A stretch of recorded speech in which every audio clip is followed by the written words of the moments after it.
नमस्कार दोस्तों, आप सभी का स्वागत है आज की वीडियो में। तो आज हम जानेंगे प्लेटो का शिक्षा सिद्धांत। प्लेटो ने शिक्षा का प्रतिपादन क्यों किया? तो प्लेटो ने शिक्षा को प्रतिपादन इसलिए किया कि व्यक्ति अपने कर्तव्य को स्वयं जान सके, इसलिए उसने शिक्षा और साम्यवाद का प्रतिपादन किया। तो हमने पिछले वीडियो में साम्यवाद का सिद्धांत बताया था, तो आज हम जानेंगे शिक्षा का सिद्धांत। तो प्लेटो का शिक्षा सिद्धांत रिपब्लिक में लिखा गया है। रिपब्लिक में प्लेटो ने बहुत अत्यधिक महत्व दिया है, इसलिए अनेक विद्वानों ने इसे शिक्षा का केंद्र माना है।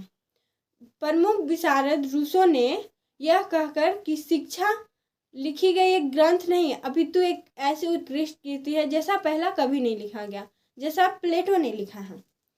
और प्लेटो के अनुसार शिक्षा द्वारा बुराइयों को समूल नष्ट किया जा सकता है।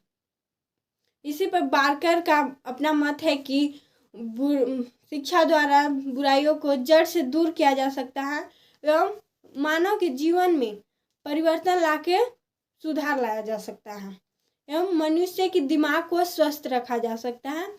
इसलिए उसने यह बात भी कही कि शिक्षा मानसिक रोग को मानसिक दवा द्वारा ठीक करने की एक प्रयत्न है। प्लेटो का शिक्षा स्पार्टा एथेंस नगर राज्य में अध्ययन किया और उन्हीं दोनों के गुण दोषों को समन्वित करके अपना अध्ययन पद्धति जारी कर दिया। और प्लेटो शिक्षा सिद्धांत अपना कर्तव्य धर्म को नागरिक अच्छी तरह से कर सके, इसलिए उसने प्लेटो का शिक्षा ज़्यादा उसमें व्यवहारिक रूप धारण कर रही थी। और ये प्लेटो का शिक्षा सिद्धांत इसका उद्देश्य है, तो इसका उद्देश्य 3 है। पहला है दार्शनिक उद्देश्य, दूसरा है व्यवहारिक उद्देश्य, तीसरा है सामाजिक उद्देश्य। दार्शनिक उद्देश्य में उससे सत्य और कल्याण की प्राप्ति करना था, और दूसरा है व्यवहारिक उद्देश्य। व्यवहारिक उद्देश्य में शासक वर्ग को विचार शक्ति और सैनिक वर्ग को आत्मशक्ति के लिए किया। और तीसरा है सामाजिक उद्देश्य। सामाजिक उद्देश्य समाज के प्रति अपने दायित्वों को समझे, इसलिए उसने इसका प्रतिपादन किया। अब प्रारंभिक शिक्षा में शुरू से ही उसने धर्म की ओर सभी व्यक्तियों को मोड़ना था और अपने कर्तव्यों को जान सके, इसलिए उसने प्रारंभिक शिक्षा की। इसमें पहला है 1 से 6 वर्ष शिक्षा। 1 से 6 वर्ष तक शिक्षा में उसने धार्मिक कहानियों से शुरू की एवं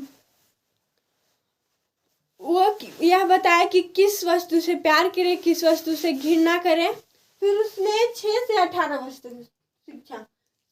18 वर्ष शिक्षा में उसने दिमाग को विकसित करने के लिए एवं शरीर को स्वस्थ रखने के लिए संगीत और व्यायाम पर अत्यधिक महत्व दिया।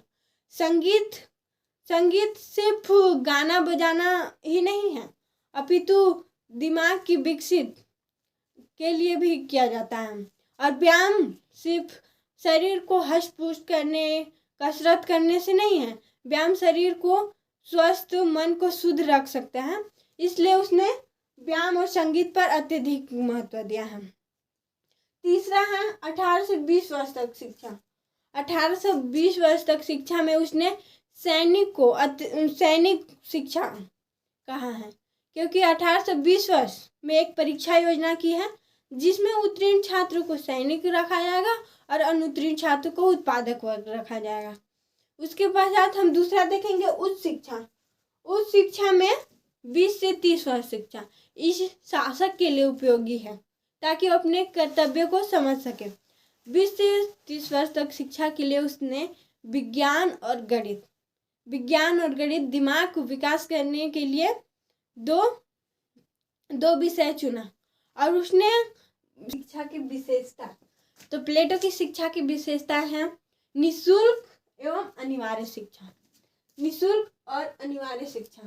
निःशुल्क उसने एथेंस स्पार्टा नगर में बहुत ही महंगी शिक्षा थी, इसलिए प्लेटो ने निःशुल्क एवं अनिवार्य शिक्षा देना प्रारंभ कर दिया ताकि सभी को शिक्षा मिल सके। दूसरा है महिला पुरुष को एक समान शिक्षा।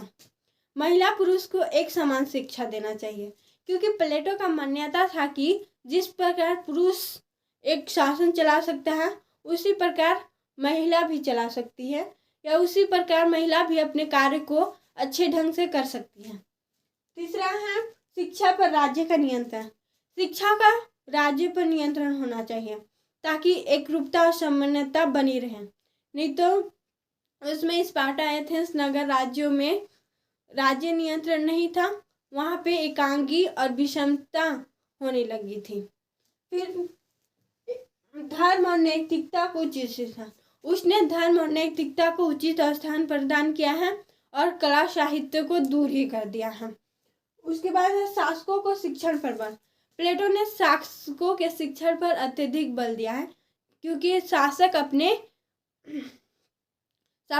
कर्तव्य को शिक्षा के द्वारा ही समझ सकते हैं।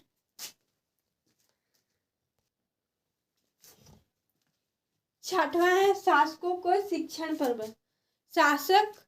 शासक के शिक्षण पर प्लेटो ने अत्यधिक महत्व दिया है ताकि शासक अपने राज्य को नियंत्रित ढंग से चला सके, एवं शासक बनने के अधिकारी वही है जो ज़्यादा शिक्षा प्राप्त करे। अब हम जानेंगे प्लेटो की शिक्षा की आलोचनाएं।